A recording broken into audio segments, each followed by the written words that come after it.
How to see old notifications on Instagram. Hello everyone, welcome to this channel. I'm Emily and I'm here to help you out today.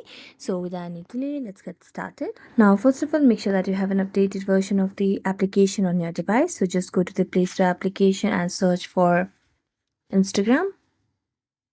So as you can see, it is updated to its latest version. So just tap and open and it will lead you to your Instagram profile. Make sure you're logged in as well.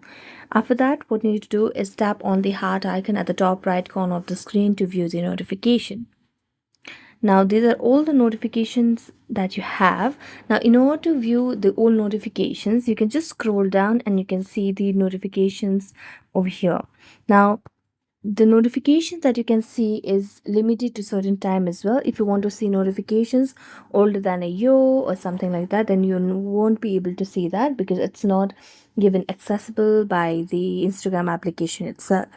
So this is the maximum notification that it shows.